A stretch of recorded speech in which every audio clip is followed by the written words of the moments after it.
Est-il possible de faire croître son entreprise? À cette question-là, chacune et chacun d'entre vous répondra oui, assurément. Est-il possible de booster la croissance de son entreprise? En d'autres termes, et avec une image, de transformer un Airbus en avion de chasse? Ça, c'est une autre question. Eh bien, voyez-vous, à cette table ronde, c'est Harmonie Mutuelle qui s'associe pour accroître notre réflexion. Et puis-je vous demander d'accueillir avec moi Véronique Pelletier, chargée des relations partenaires Harmonie Mutuelle, associée à cette table ronde. Merci beaucoup, madame, d'être parmi nous. Je vous en prie. Je vous en prie, venez bien ici.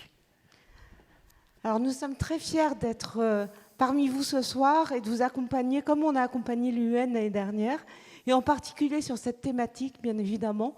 Donc on vous souhaite vraiment une bonne conférence, une bonne réunion, et nous sommes, nous, bien naturellement à votre disposition pour vous accompagner dans vos entreprises. Voilà, très bientôt. Merci beaucoup, madame. Puis-je demander, mesdames et messieurs, d'accueillir avec moi les trois personnalités qui vont participer à cette table ronde. Madame Fanny Laitier, cofondatrice de Généo Capital Entrepreneur, Boris de Richebourg, président de Richebourg Multiservices, et Gilles Sergent, président de Recrea. On peut les applaudir. Bonjour, madame. Je vous en prie. Vous allez bien, Gilles? Installez-vous bien. Merci beaucoup à tous d'être là. C'est un sacré plateau que vous avez devant vous. Je vous assure, vous allez vous en rendre compte d'ici quelques instants. Fanny Laitier, je commence avec vous. Vous êtes née dans les Hauts-de-France et vous confiez très volontiers que c'est une terre où le chômage est plus répandu, parfois en tous les cas, que l'emploi. Et ça va vous obséder toute votre vie jusqu'à aujourd'hui. À partir de là, vous faites l'ENA, vous faites Sciences Po, vous travaillez 8 ans à Bercy, vous aidez des PME à grandir. Et ensuite, vous travaillez surtout sur des thématiques économiques, des thématiques financières. Arrive 2008, la crise des subprimes, la chute de Lehman Brothers. Et là, vous faites les allers-retours entre Paris et Bruxelles. Je vous rappelle qu'à l'époque, la France est à la présidence de l'Europe. C'est Nicolas Sarkozy, et il s'agit de sauver, d'un côté, nous dit-on, le système bancaire et de remettre de l'éthique dans la banque, mais d'un autre côté, de soulager aussi les entreprises qui sont prises dans des étaux importants. Vous revenez à Paris, vous relancez l'activité économique en Europe, vous y contribuez en tous les cas, vous contribuez à réécrire les règles d'éthique pour la finance, et une fois rentré, vous dites « moi, je veux travailler pour les entreprises en difficulté ». À Bercy, on vous met dans ce service-là, et vous allez contribuer avec d'autres à sauver une bonne centaine de PME, et au total, vous me dites 600 000 emplois, 104 entreprises et 600 000 emplois. Puis vous travaillez 6 ans chez BPI France. Et aujourd'hui, vous êtes cofondatrice de Généo Capital Entrepreneur. C'est finalement la synthèse pratique de tout votre parcours. Qu'est-ce que Généo d'abord? Dites-nous. Généo, c'est pour moi en fait l'envie de répondre, comme tout entrepreneur.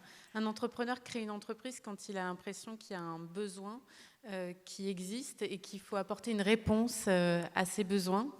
Et moi, j'ai une passion qui s'appelle les bâtisseurs de long terme. Ce qui m'intéresse, c'est d'aider des dirigeants qui ont des rêves, qui ont des ambitions de croissance, et bien à faire des aventures de long terme, à créer des groupes qui vont laisser des traces, qui vont créer des marques, qui vont créer de l'emploi dans les territoires. Et pour ça, on se projette sur plusieurs générations.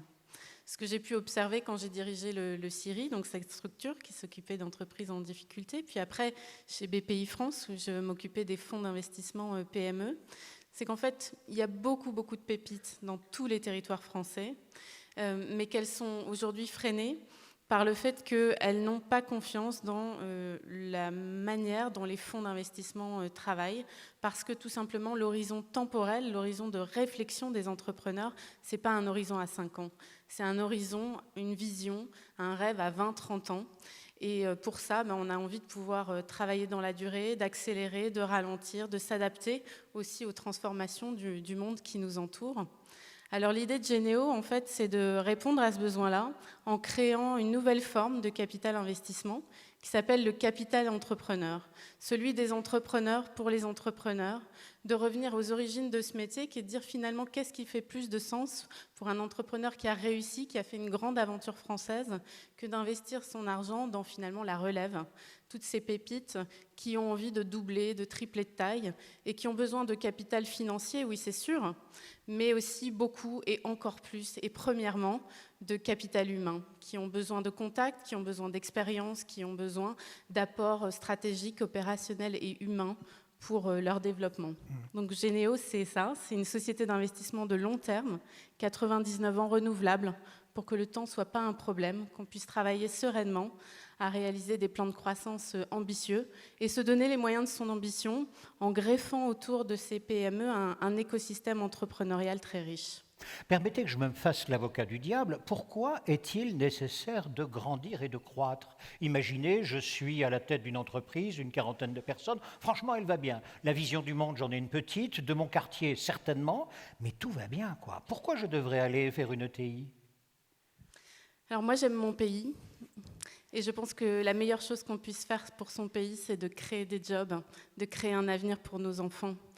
Personne n'a sa place dans la société s'il n'a pas d'abord et avant tout une raison de se lever le matin et un job qui l'épanouit et qui donne du sens à son projet professionnel. Et donc, créer des jobs aujourd'hui, on peut regarder 3 types de populations. On peut regarder, on en parlait avec Boris tout à l'heure, on peut regarder la population de nos grands groupes, les fameux grands groupes français, pas si français que ça. Ces grands groupes, entre 2009 et 2016, ont détruit 90 000 emplois.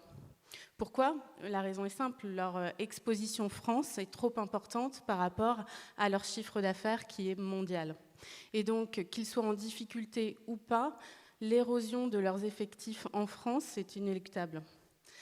Entre 2009 et 2016, les startups, on en avait financé à peu près 13 000 quand j'étais chez BPI France, n'ont que très marginalement contribué à la création d'emplois. Elles stimulent l'innovation, elles nourrissent l'économie, elles agitent des idées, mais elles ne sont pas une réponse à la création d'emplois. Et ensuite, on a une population qui s'appelle les ETI, ces entreprises de taille intermédiaire, qui sont ces entreprises qui font plus de 50 millions de chiffres d'affaires, mais qui ne sont pas encore des grands groupes. Ces entreprises-là, en fait, c'est le trésor français. Elles ont créé, entre 2009 et 2016, 350 000 emplois, 1/3 d'emplois directs et 2/3 d'emplois indirects par l'effet d'entraînement qu'elles ont eu sur les PME de leur territoire. Alors moi, mon rêve, c'est de transformer des PME en ETI, de faire en sorte que ces entreprises, qui sont des entreprises rentables, qui ont trouvé leur business model, qui ont en fait des envies de croissance, voient briser ce plafond de verre qui est le leur pour devenir des entreprises de taille intermédiaire et ainsi avoir un effet d'entraînement sur l'emploi dans les territoires. Quand on crée un emploi dans une ETI, on en crée 3,5 dans l'économie, compte tenu de l'ancrage local de ces entreprises. Et c'est aussi pour moi un modèle d'avenir. Je ne crois plus à la pérennité de grandes organisations trop bureaucratiques, trop lourdes, trop peu agiles dans la compétition mondiale. Aujourd'hui, en fait, il nous faut faire des groupes de taille moyenne, très compétitifs, positionnés sur des niches et résolument innovants et internationaux. Et donc, se donner les moyens de la croissance, c'est s'équiper aussi. C'est être capable pour un chef d'entreprise de construire des équipes qui vont assurer la pérennité de l'entreprise et puis l'exécution de cette stratégie, et ça suppose d'atteindre une certaine taille. Je vois Gilles Sergent, PDG de Recrea, qui opine du chef. Simplement, votre commentaire, vous êtes d'accord avec tout ce qui vient d'être dit? Oui, et il se trouve que Recrea travaille pas mal avec certains grands groupes français, et c'est vrai que cette inertie, cette lourdeur, on l'a subie. Si je fais, Thierry, c'est sans doute le sens de votre intervention. Si je fais le lien avec Recrea, aujourd'hui Recrea c'est 1900 salariés et je ne me considère pas comme une ETI, mais plutôt 97 TPE avec à la tête de chaque TPE un directeur, un petit patron qui porte son projet. C'est l'ADN de l'organisation du contrôle de gestion de l'entreprise et c'est surtout l'ADN des ressources humaines et un élément clé de la motivation des équipes. Donc ce côté, je dirais, si je voyais une entreprise de 1900 salariés, j'imaginerais un mammouth trop lourd. C'est pour ça que c'est important de l'organiser en entité agile, répondant aux besoins de chaque territoire, sachant que, pour préciser, Recrea gère des équipements publics de sport et loisirs, donc pour le compte de collectivités. Donc c'est important qu'on trouve ce côté entrepreneur qui nous réunit ici aujourd'hui, et c'est ce qu'on a essayé de créer dans l'entreprise. Merci beaucoup pour cette première intervention. Nous reviendrons longuement sur Recrea, mais j'aimerais également la réaction de Boris de Richebourg. Vous-même, vous êtes à la tête de Richebourg Multiservices, donc c'est l'une des deux grandes divisions du groupe de Richebourg, 30 000 collaborateurs. Ce qui vient d'être dit par Fanny Laitier, votre commentaire, une entreprise doit croître absolument ? Bien sûr qu'elle doit croître. Tout comme l'humain croît tous les ans, en fait. On prend une année, chaque année, on prend de l'expérience. Et l'entreprise, c'est un peu pareil. Évidemment qu'il faut croître.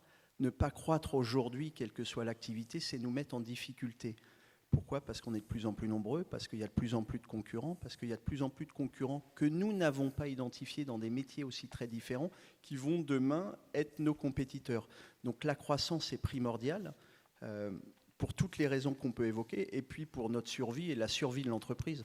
Donc bien évidemment, la croissance, et c'est les belles choses, et c'est quand on croit qu'on a un vrai sens dans l'entreprise, c'est quand on embarque aussi ses collaborateurs. Embarquer les gens est extrêmement important, avoir une vision commune l'est tout autant, avoir une vision de ce qui se fait aussi, de manière à les amener sur un objectif qui peut être prochain, ou juste un objectif humain, parce qu'on parle beaucoup de l'humain aujourd'hui.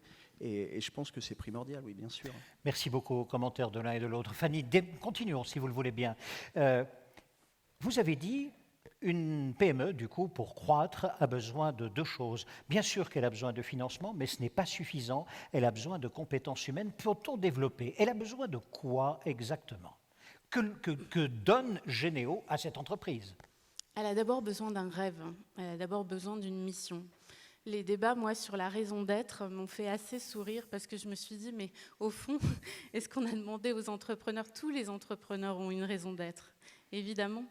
Évidemment, si cette entreprise existe et si elle fonctionne, et a fortiori si elle est en croissance, c'est bien qu'elle a détecté en fait un besoin qu'elle a envie de combler. Et c'est important en fait d'assumer ce rêve et d'assumer cette ambition au bon niveau. On a tendance en France à jouer un peu petit bras parce qu'en fait on pense que si on a des rêves de croissance qui sont jugés trop importants, eh bien on va nourrir au nez, on va juger que c'est pas réaliste. Mais est-ce qu'on a regardé ce que faisaient les Américains ? Est-ce qu'on a regardé ce que faisaient les Chinois ? Ils ne se censurent pas. Et c'est important, enfin, j'abonde dans le sens de Boris, si on n'est pas capable en fait, de proposer un rêve entrepreneurial, mais alors comment on va faire rêver ses clients ? Comment on va attirer les talents ? Donc on a déjà besoin en fait d'oser ce rêve et puis ensuite de l'exprimer clairement et de l'assumer. Vous savez, c'est Steve Jobs qui disait « La France a tout pour être numéro 1 mondial ». Il le disait en 84. C'est intéressant, si vous regardez sur YouTube, vous retrouverez ce Steve Jobs très jeune qui dit ça. Vous avez des ingénieurs incroyables, vous avez des systèmes de transport, des infrastructures, etc. Mais vous ne serez pas numéro 1 mondial parce que vous avez un problème dans le rapport à l'échec. Et si vous ne changez pas ce rapport à l'échec, vous irez nulle part parce que cette peur de l'échec vous amène à jouer petit bras et le fait de jouer petit bras vous empêche de faire de grandes choses. Et je crois qu'aujourd'hui, eh bien, la réalité lui montre qu'il avait raison. La Silicon Valley aujourd'hui tire le monde et elle tire le monde par ses rêves et sa capacité à proposer des rêves. Donc je crois que ça c'est le premier. Et puis ensuite l'humain évidemment parce que si on vend cette aventure à des jeunes ou à des profils atypiques, à des gens qui viennent de l'international mais qui vont venir dans votre entreprise parce qu'en réalité ils y voient une possibilité en fait de participer à une aventure entrepreneuriale. À ce moment-là, en fait, tout devient possible. Le capital humain, c'est le trésor de l'entreprise aujourd'hui. Donner aux talents, en fait, la capacité de s'exprimer à l'intérieur de l'entreprise, être capable aussi de s'entourer d'un écosystème quand on n'arrive pas à les attirer à l'intérieur. Comment faire en sorte qu'ils puissent travailler avec vous sous forme de freelancing, sous forme de temps partagé, sous forme de coopération, sous forme de joint venture. Il y a des milliers de formes pour attirer autour de soi en fait, des grappes de compétences. Il n'y a pas une seule manière de travailler aujourd'hui. Le monde du travail est en révolution totale, mais ça, c'est fondamental. Et puis la troisième chose, c'est travailler la gouvernance d'entreprise. Et ça, vraiment, je l'ai compris quand je m'occupais d'entreprises en difficulté.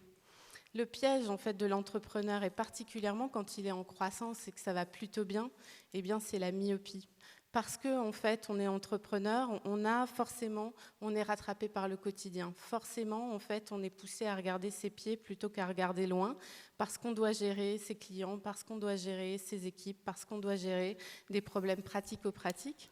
Et en fait, il faut savoir en fait avoir un lieu quelque part. Ça peut s'appeler conseil d'administration, mais ça peut être aussi beaucoup plus léger.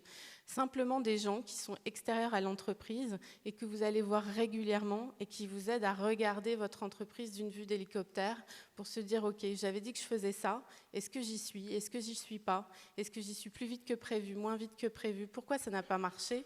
Et puis au fond, est-ce que le monde est en train de changer autour de moi et est-ce qu'il faut que je pivote? Parce que mes plans à 5 ans, il faut que je les revoie tous les ans parce que le monde change et on sait bien que ça ne se passe jamais comme prévu. Donc moi je dirais oui, voilà, le capital humain, c'est la capacité à rêver, la capacité à fédérer et attirer les talents, créer autour de soi des écosystèmes et puis mettre en place la gouvernance d'entreprise qui va faire en sorte que on reste quand même en agilité et on reste capable de s'adapter aux transformations. Vous avez saisi le micro, Gilles. Il y a un commentaire en route. Oui, Une réflexion. ouais, je pense aussi, vous évoquez le capital humain et la gouvernance avec des gens de l'extérieur. C'est aussi le chef d'entreprise qui doit être ouvert. Et venir aujourd'hui ici, ça aide aussi à l'ouverture. Mais je pense aussi que dans ces collaborateurs, il faut avoir des gens qui vont disrupter, c'est-à-dire qui vont nous obliger à sortir du quotidien. Et la constitution de l'équipe me paraît être un élément très, très important. Tout à l'heure, Thierry a démarré en disant on est sur deux jambes. D'un côté, l'excellence opérationnelle et de l'autre côté, le rêve. Il faut que, je pense, dans nos collaborateurs, il y en a qui soient plutôt côté rêve et d'autres plutôt côté excellence opérationnelle. Voilà, simple réaction. Boris de Richebourg, sur ce point-là. Oui, la réaction et l'organigramme dans l'entreprise est extrêmement important. Et ce qu'on peut voir souvent, et notamment dans les grands groupes, alors déjà un grand groupe, quel que soit le groupe, quelle que soit sa taille, a besoin d'un patron d'entreprise qui est un leader d'entreprise qui va mener ses équipes à faire quelque chose de mieux d'une manière générale sur du long terme. On voit dans l'entreprise, et plus les entreprises sont grandes, les gens n'ont plus de rôle dans l'entreprise ou ne savent même pas ce qu'ils doivent faire. Demandez autour de vous, c'est quoi ton rôle en 3 mots? Mais les gens sont incapables de dire ce qu'ils font. Il n'y a plus de responsabilité dans l'entreprise. On est responsable d'un service, on est responsable d'un métier, on est responsable d'un pays. Et quand on y arrive, c'est lui-même qui y arrive. Mais quand il n'y arrive pas, c'est lui aussi. Et on est responsable de ça. On perd, je trouve, dans l'entreprise, la notion de responsabilité a beaucoup été perdue. Et alors, dans les grands groupes, vous voyez des services transversaux qui se baladent, des RH, des comptas, des services support dans tous les sens, si bien qu'on ne sait même plus qui est responsable de quoi. Et il y a toujours des leaders dans l'entreprise et c'est extrêmement important. Et comme ce qui est évoqué, il faut un leader dans l'entreprise, il faut une notion de hiérarchie qui soit très bien claire et surtout très bien définie. Et puis il faut une responsabilité. On est responsable de quelque chose dans l'entreprise qui fait qu'on arrive à tirer toute cette croissance qui va perdurer dans le temps en fait. Oui, cette notion-là est primordiale. Merci beaucoup. Voyons où nous en sommes, juste là dans la table ronde. Fanny Lettier vous dit « Une PME doit absolument croître pour devenir une ETI. Ce sont les seuls qui, ces dernières années, en tous les cas, ont créé des emplois. » Ce que je constate, c'est qu'une PME a besoin de 3 choses pour grandir au-delà du financement. Elle a besoin d'un rêve, d'un positionnement vers le futur. Elle a besoin également d'une gouvernance. Et entre les deux, avez-vous dit, elle a besoin également de tout un écosystème pour pouvoir l'accompagner. Boris de Richebourg et Gilles Sergent ajoutent, attention, il faut aussi que l'ensemble des collaborateurs puissent suivre ce mouvement. Il ne faut pas qu'ils se perdent, c'est-à-dire que sur le terrain, chacun doit savoir en permanence de quoi il est responsable, ce que vous venez de dire, vers où il va et quelle est la direction que le groupe prend. En même temps, Gilles ajoute, bien sûr qu'on peut être 1900, mais en réalité, c'est une illusion d'optique. Vu de l'intérieur, ce sont plusieurs unités de 30 personnes. Poursuivons, si vous le voulez bien, Fanny Lettier. Du coup, aujourd'hui, Généo, vous accompagnez quelle entreprise? Quelle est la promesse de Généo vis-à-vis de ces entreprises et comment on s'y prend? Alors donc on accompagne, ce que je disais, les bâtisseurs de long terme. Hein. Donc ce sont des dirigeants qui sont propriétaires de leur entreprise. Ce sont des dirigeants ou des familles. Hein. Et on intervient comme investisseur minoritaire à leur côté. Leur caractéristique, c'est qu'ils visent la croissance à 2 chiffres. L'objectif, c'est de doubler, tripler, quadrupler de taille dans les 5 ou 7 prochaines années. Excusez-moi, mais Généo s'engage là-dessus? Excusez-moi, c'est un engagement? Généo investit s'il a la conviction que la stratégie d'entreprise est bonne parce qu'elle est positionnée sur des tendances sociétales qui sont porteuses. Notre premier investissement, c'est dans le développement de l'humain au travail. Le deuxième, c'est dans l'allègement des matériaux. Le troisième, c'est dans l'amélioration de la santé à l'hôpital.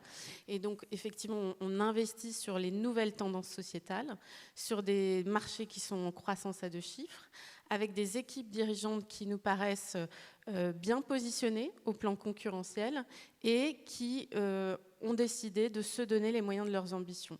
Et là, ce qu'on va aider à faire, c'est un peu ce que vous disiez, c'est la superposition des temps. Parce que c'est bien de rêver à 30 ans, mais le quotidien est là. Et j'allais dire, la trésorerie, le court terme, c'est là. Et puis, à moyen terme, effectivement, le plan d'action opérationnel qui va faire en sorte qu'on travaille effectivement la performance. La performance opérationnelle, la rentabilité, sans laquelle il n'y a pas de pérennité. Et donc, Généo va les aider à travailler l'exécution de leur business plan. Moi, ce que j'ai pu observer, en fait, c'est que effectivement, le problème de la PME, c'est ce cercle vicieux de la petite taille. C'est comment briser ce plafond de verre, puisque j'ai ce rêve et j'ai l'envie de doubler, de tripler de taille, mais en attendant, j'ai pas en interne dans mon entreprise tous les moyens humains, opérationnels, stratégiques dont j'ai besoin pour passer de l'idée à l'acte.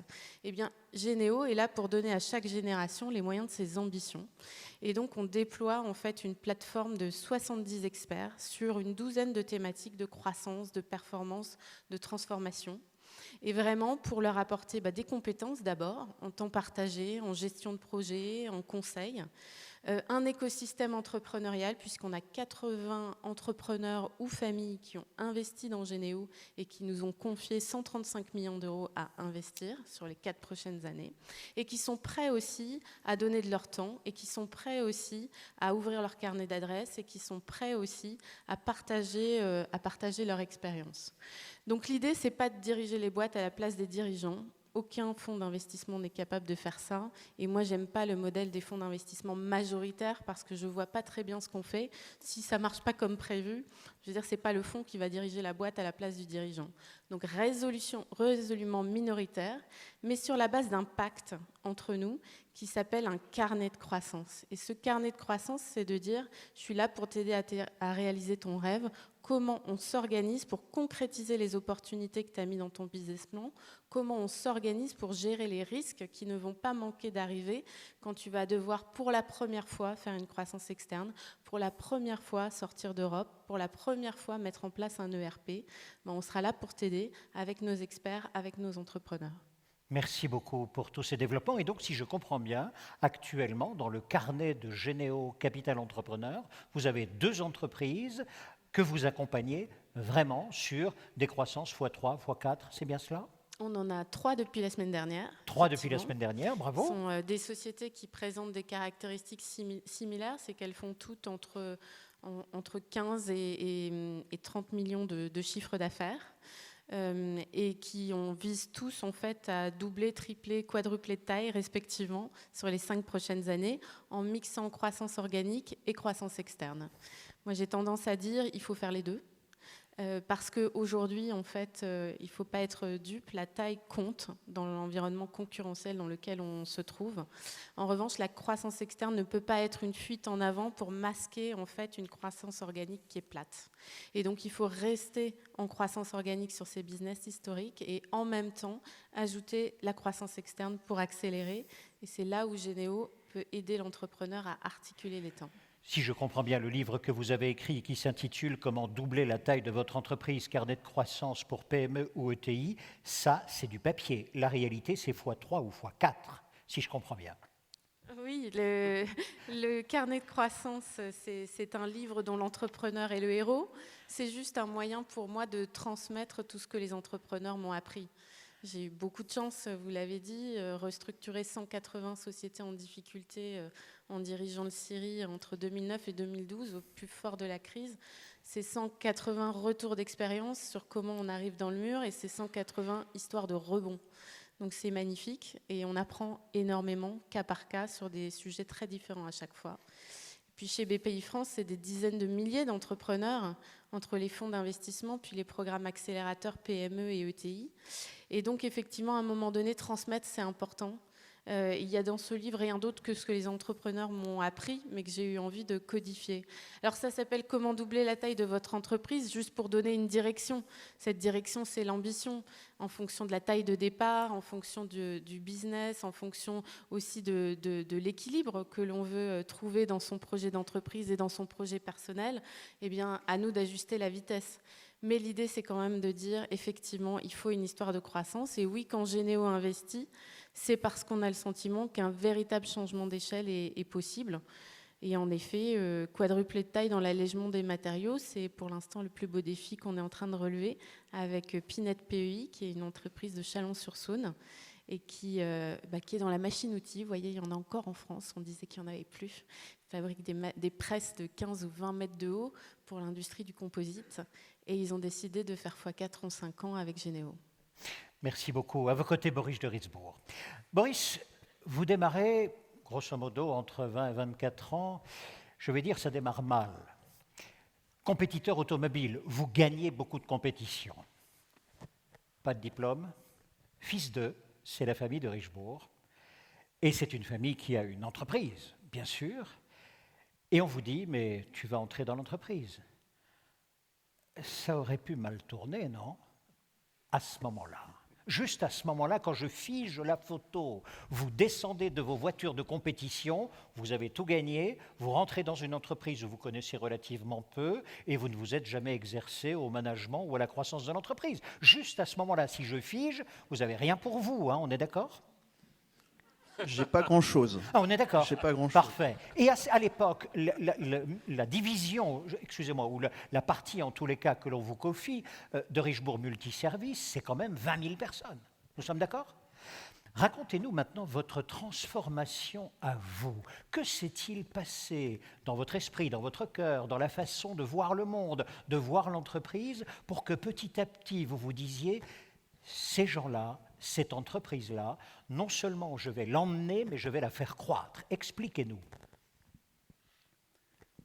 Bon, alors ça s'est fait en un peu plus de 10 ans aujourd'hui. Mais bien sûr. Oui, quand je rentre dans l'entreprise, j'aurais tendance à dire aujourd'hui que je coche toutes les cases, puisque j'arrête le sport auto, je fais 10 ans de sport automobile avec pour ambition d'en faire mon sport. Et donc dans le sport automobile, quand on en fait son sport et son business, je rêvais plutôt de faire de la Formule 1 à l'époque, chose que je n'ai pas fait. Et je suis toujours parti d'un constat très clair, si je n'en fais pas, c'est parce que je ne suis pas le meilleur. Et c'est très facile dans un sport, et notamment automobile, de pointer du doigt la voiture en disant c'est la faute des pneus, du moteur, des suspensions, de l'aéro. Tous les jours, vous pouvez servir ça. Mais les mois passent et les années passent. Donc dans ce cas-là, je suis parti d'un constat très simple en me disant je ne suis pas le meilleur, je vais faire autre chose. Donc j'ai arrêté après 10 ans et j'appelle mon père à ce moment-là en lui disant écoute, je souhaite arrêter le sport automobile et je souhaite rentrer dans l'entreprise. Bon, il a été très élégant avec moi en ayant l'air un peu étonné. Ah bon? Bon, qui a été très élégant de sa part. Et je rentre dans l'entreprise à ce moment-là et je coche toutes les cases. Fils d'eux, sport auto, pas d'études, 28 ans quand j'ai pris des responsabilités dans l'entreprise sur une boîte en dépôt de bilan. Bon, quand vous êtes là en général, alors si vous êtes tous bons ici, normalement vous êtes tous partis, parce que là je ne vais pas assurer un grand avenir pour l'entreprise, et ça se passe comme ça. Et quand ça se passe comme ça, après quelques semaines, et j'ai ce souvenir-là parce que ça m'a marqué et qui a fait beaucoup de choses en fait. Il y a 2 choses, je pense, qui ont changé ma manière de faire. Et puis après, tout au fur et à mesure des années, c'est que j'appelle mon père et je le dis très basiquement, j'ai un problème, je l'appelle et je lui dis écoute, j'ai ça comme problème. Il me répond d'un point de vue hyper basique en me disant écoute, qui s'occupe de la structure? Et là, je lui réponds c'est moi. Eh ben, tu te démerdes. Et alors cette notion de responsabilité, elle est forte parce qu'à ce moment-là, je suis dans une structure, j'ai 28 ans, je dirige une structure qui a 20 000 personnes et qui perd 30 millions par an. Inutile de vous dire que le social n'est pas très sain et plutôt difficile, qu'on a des métiers avec des valeurs ajoutées assez faibles, et on est là et on me dit « tu te démerdes ». Quel est le cœur de métier, pardon, le cœur de métier? 4 métiers aujourd'hui dans le groupe. On a un métier qui est très représenté dans l'aéronautique, dans l'industrie. Donc beaucoup dans l'aéronautique, on est sur les chaînes d'assemblage, on fait beaucoup d'inspections qualité, des essais en vol, beaucoup de choses donc dans l'aéronautique, ensuite dans l'industrie, tout ce qui va être automobile, agropharma, beaucoup dans le tertiaire qui sont des bâtiments comme celui-ci, où on s'occupe des structures des bâtiments pour qu'ils perdurent le plus longtemps possible. En ville aussi, sur des métiers dans le déchet, dans l'éclairage public, dans la maintenance de mobilier urbain et des structures dans l'intérim. Aujourd'hui, un peu plus de 36 000 personnes, très représentées sur ma partie, en France, et on va de la France à la Turquie, une partie en Chine, États-Unis, Canada. Voilà nos métiers qui n'étaient pas ceux-là. Donc votre papa vous dit « démerde-toi ». Et donc, ce que nous aimerions comprendre, c'est comment vous vous êtes démerdé. Alors déjà, il y a une notion de groupe familial qui est assez forte, il y a une notion de responsabilité qui est forte aussi, et puis on prend des traits basiques. Si je ne comprends pas ce que je fais, les gens ne vont pas comprendre ce qu'ils doivent faire. Donc j'ai pris des choses très basiques, parce que déjà je ne comprenais pas plus de choses que les autres, et ce qui m'a sauvé, et j'ai tendance à dire aujourd'hui, j'ai 2 choses moi qui m'ont sauvé. La première chose, c'est de rien connaître. Et quand on ne connaît rien, d'une part, on est curieux et on écoute. Parce que quand on a tendance à savoir beaucoup de choses, on donne l'ordre tout de suite, tu fais ça, tu fais ça, tu fais ça, et on peut, je dis bien on peut, casser un lien de communication dans l'entreprise. Donc déjà, ça c'est une chose qui m'a permis d'être très curieux, de regarder ce qui se faisait partout, de discuter beaucoup avec collaborateurs, clients, donc j'étais extrêmement curieux et j'ai écouté beaucoup. La deuxième chose qui m'a sauvé ensuite, c'est que je n'avais pas du tout d'argent. Au contraire, j'en perdais.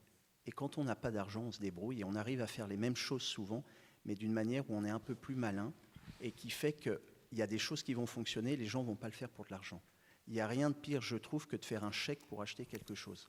Il n'y a pas d'âme, il n'y a rien du tout, on ne s'est même pas posé la question si ça allait fonctionner ou pas. Qui peut être un mal dans certaines grosses entreprises où on rachète pour conserver une croissance sans se poser la question si est-ce que l'achat est bon.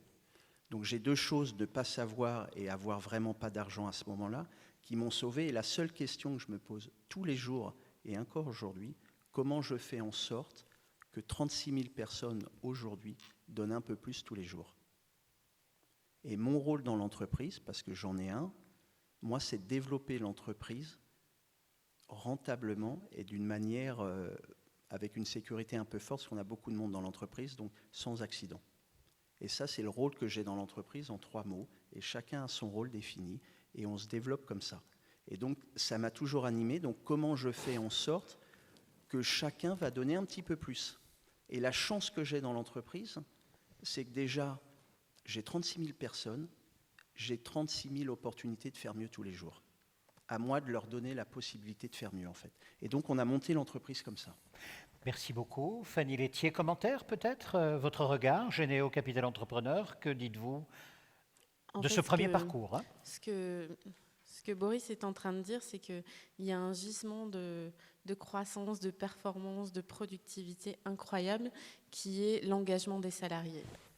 Et ce niveau d'engagement, en France et en Europe, il est relativement bas. Est-ce que vous savez que seulement 8% des salariés se disent motivés, engagés dans leur travail tous les jours? C'est en France, c'est la moyenne européenne aussi. Aux États-Unis, c'est 27%. Ça fait une différence incroyable. Il y a à peu près l'équivalent de salariés désengagés, puis il y a un ventre mou qui va au boulot en disant je fais mon boulot, pas plus, pas moins, et puis je prends ma paye à la fin de la journée. Comment on fait en sorte de donner du sens? Et en fait, moi, là où je suis très admirative de ce qu'il a fait, c'est d'arriver dans une entreprise qui était une entreprise en difficulté en disant les gars, on va la redresser. On n'a pas de moyens, mais on a des idées et on va la redresser. Et c'est ce que tu as fait. Et ils l'ont vu. Et c'est-à-dire que derrière, en fait, quand on voit aussi tous les jours un petit peu les améliorations, quand on voit l'inversion de tendance, quand on se dit finalement c'est possible et j'y contribue et j'ai ma place parce que mon rôle dans l'entreprise est clair et il me l'a donné cette responsabilité. Donc j'y contribue. Eh bien c'est comme si, ça c'est un rêve de rebond, mais il y a aussi, c'est la même chose pour les rêves de croissance, alors finalement, on enclenche une dynamique qui est une dynamique humaine incroyable, qui est un facteur d'accélération extraordinaire. Boris, aujourd'hui, en plus, votre regard est dirigé au moins dans 2 directions, l'une sur le monde, une analyse du monde, une vision du monde, comment se porte-t-il, où nous entraîne-t-il éventuellement, et là-dessus, vous avez vraiment votre vision. Et la deuxième chose aussi, vous êtes entraîné sur un monde qui, enfin, a priori, on dirait, il appartient peu ou pas à l'entreprise, le monde de la gratuité, le monde du don. J'aimerais d'abord que l'on travaille sur le don et la gratuité. Clairement, à l'intérieur de votre entreprise, que développez-vous et pourquoi sur ce champ-là ? Oui, on a développé dans l'entreprise beaucoup de choses, mais toujours dans l'état d'esprit. Moi, je ne sais pas faire les métiers que j'ai à l'époque. Donc, ce que font les différentes personnes, les différents métiers ou les différents pays où on est, j'en ai aucune idée, je ne sais pas de quoi on parle, je ne sais pas le faire. Le deal que je peux avoir moral avec chaque patron de métier ou de service ou de pays, c'est moi, je vais t'aider à faire, et en contrepartie, tu me files un coup de main pour que ça fonctionne. Et donc, on a mis plein de choses en place dans l'entreprise, avec toujours, j'insiste sur la notion de responsabilité. Si ça marche, c'est moi. Si ça ne marche pas, c'est moi aussi. Donc, qu'est-ce que je vais faire pour que ça fonctionne? Qu'est-ce que je vais faire pour que chacun se sente mieux et soit un peu plus épanoui pour dire « ouais, il est sympa, on va le faire ».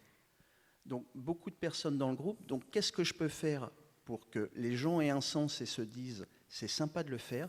Donc, beaucoup de choses ont été développées, dont une qu'on a développée il y a quelques années, qui s'appelle l'arrondi sur salaire.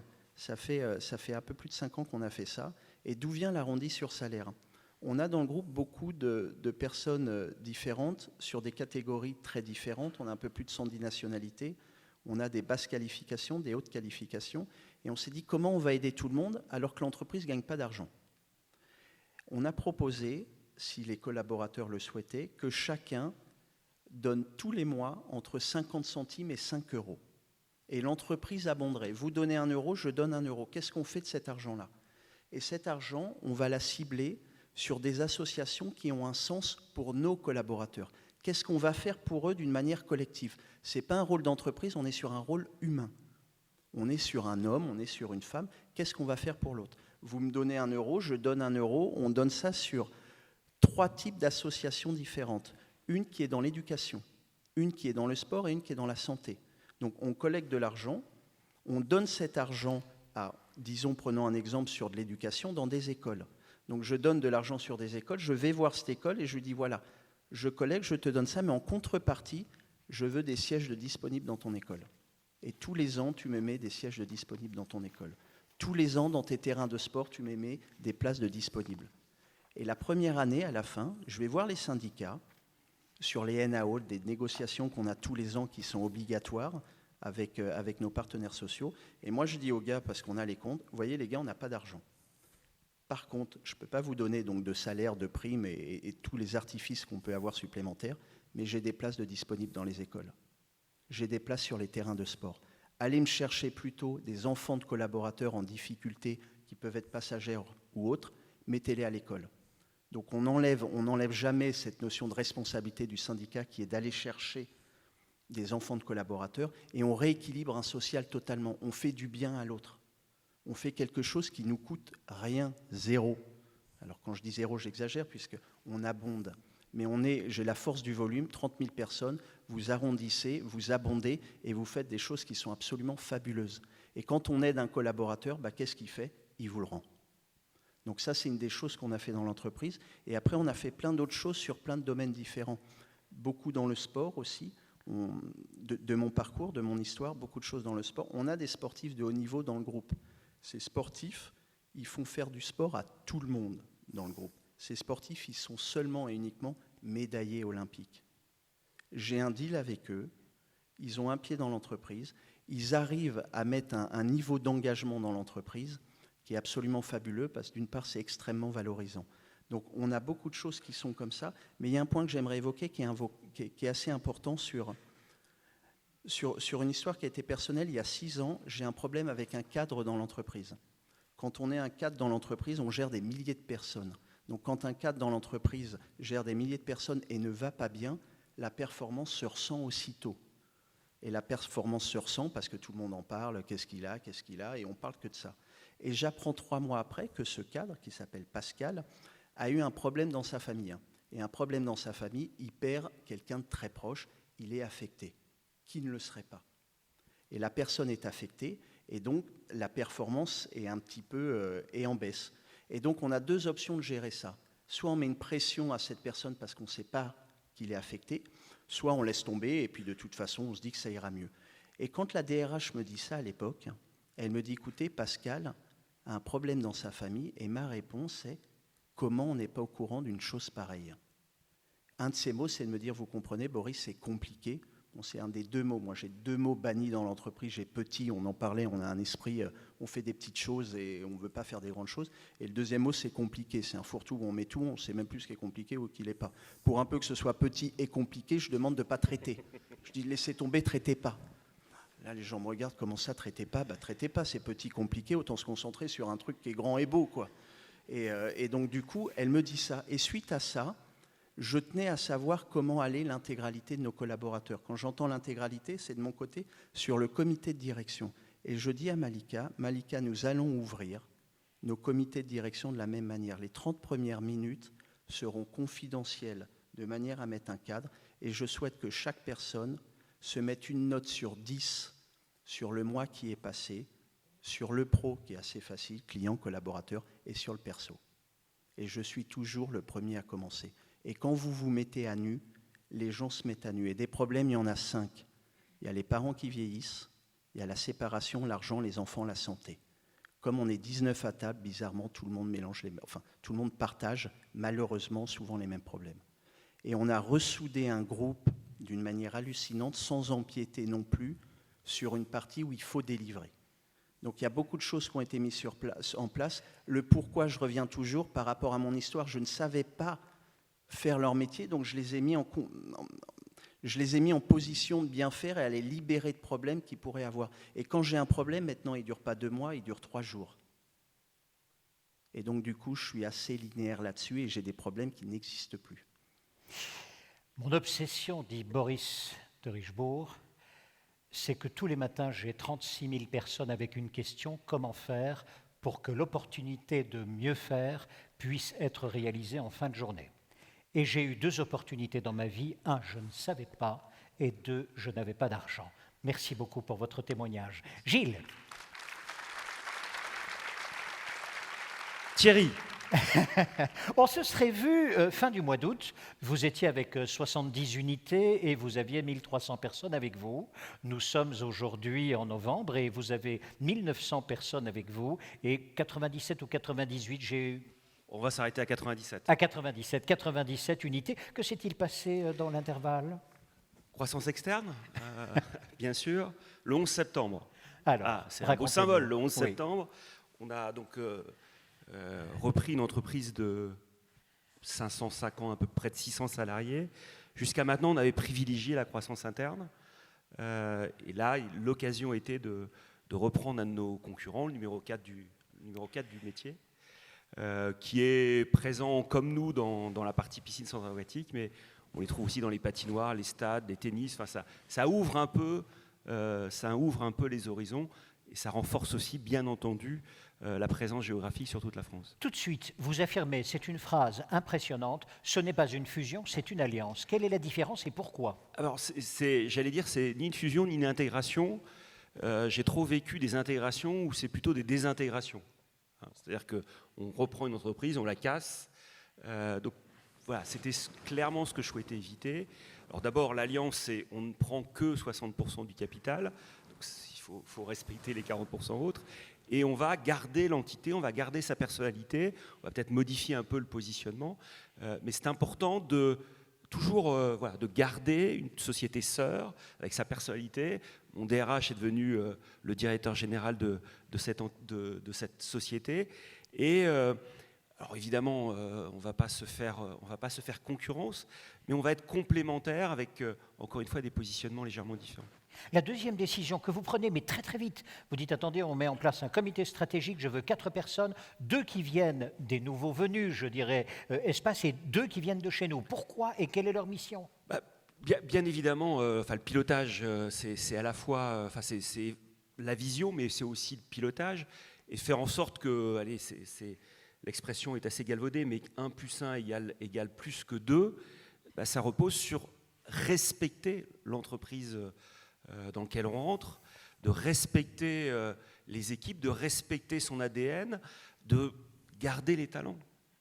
C'est-à-dire que le signal qu'on envoie, si on arrive avec 100% des cadres de récréa chez cette entité qui s'appelle Espace, c'est de dire mais on vous respecte pas. Et évidemment, on peut imaginer que c'est l'hémorragie des talents derrière. Donc et puis voilà, c'est la certitude, la quasi-certitude d'aller chercher les forces de cette entreprise. Ce qu'on achète, c'est aussi des talents, des expertises différentes. Donc il faut se donner la place pour les reconnaître, pour les identifier, et puis je dirais pour les développer des deux côtés. Vous ajoutez immédiatement auprès de vos équipes, enfin je veux dire les proches qui dirigent, vous dites écoutez les gars, doucement les basses, je le dis avec mes mots, doucement les basses, vous savez d'où nous venons. Et nous venons en fait de la barre du tribunal, nous aussi. Il fut un jour où nous n'avions pas d'argent. Voilà, je veux que vous vous en souveniez. Alors j'ai un point commun avec Boris, c'est pas la course automobile, c'est pas non plus la génération, mais il y a un peu plus de 10 ans, j'ai repris Récréa qui était en plan de continuation. Et à l'époque, acheter un crayon ou acheter 10 crayons, c'était un investissement. Et donc cette valeur-là, ça reste un élément d'ADN de Récréa. Et c'est vrai, quand j'ai réuni l'encadrement, avant la signature, pour leur annoncer ce qui allait se passer, donc là, évidemment, le smile, Récréa, c'est Smiling People, donc, évidemment, le smile, allez, la première chose que je leur ai dit après avoir présenté le deal, c'est leur dire humilité. Humilité. C'est-à-dire que le sujet, c'est pas d'être devenu peut-être le plus gros, l'acteur numéro 1 dans le marché. Le sujet numéro 1, c'est comment on reste compétitif, comment on se remet en cause en permanence. Et cette opération, elle vise d'être encore meilleur dans cette remise en cause permanente. On n'est pas arrivé, voilà, on n'est pas arrivé.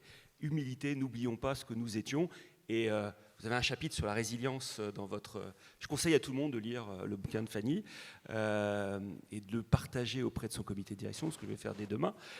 Mais voilà, ce souvenir de ce qu'a connu l'entreprise et de ne pas l'oublier et que savoir que ça peut à nouveau arriver, je pense que ça fait partie de nos forces. Mais ça, vous l'avez dit à vos cadres. Absolument. Et maintenant, si moi je suis un collaborateur de terrain, etc., où vous me dites Smile People, pour moi, je lis la presse en même temps. Et la presse dit waouh, on est devenus les numéros 1 en France.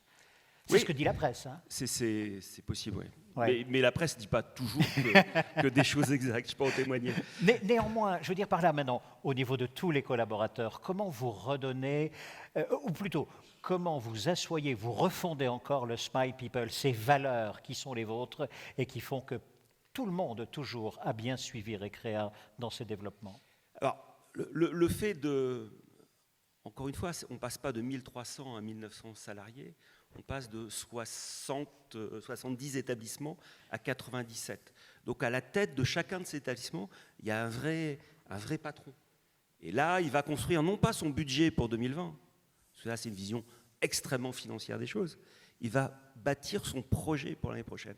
Et quand je dis son, ce n'est pas le sien en tant que directeur, c'est le projet de son équipe. Alors, c'est aussi ça, donner du sens.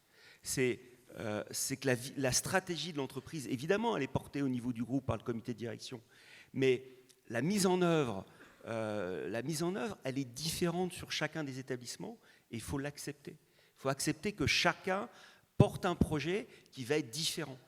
On a un mot important chez Récréa, c'est glocal. Global et local.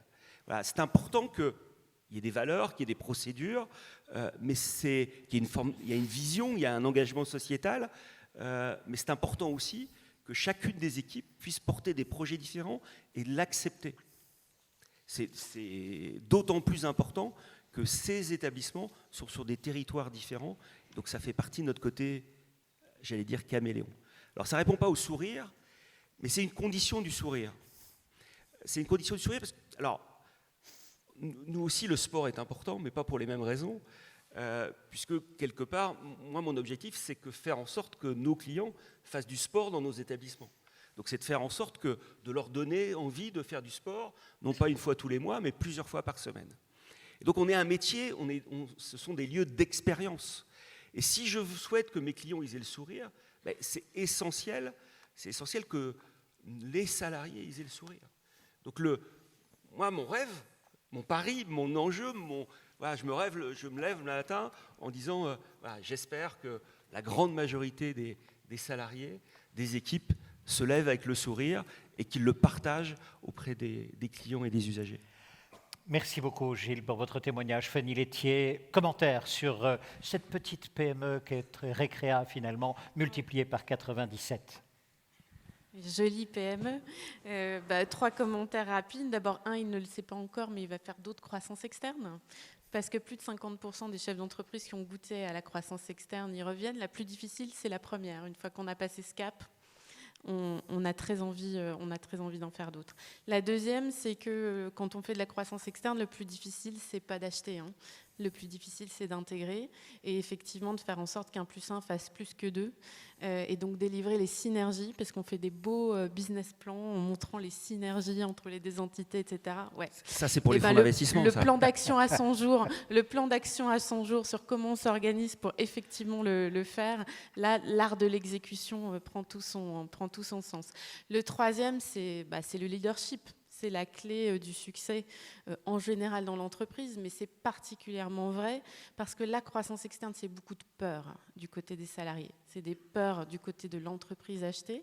Finalement, les salariés qui se disent « mais attendez, on est une acquisition, on est une proie, donc qu'est-ce que ça veut dire pour nous ? Est-ce qu'on va garder tous les emplois ? Est-ce que en fait, ça veut dire nouvelles méthodes de management, nouveaux projets d'entreprise ?» C'est beaucoup de peur et il faut savoir rassurer pour que effectivement, en fait, le dialogue social tout de suite prenne bien parce que c'est la condition du succès.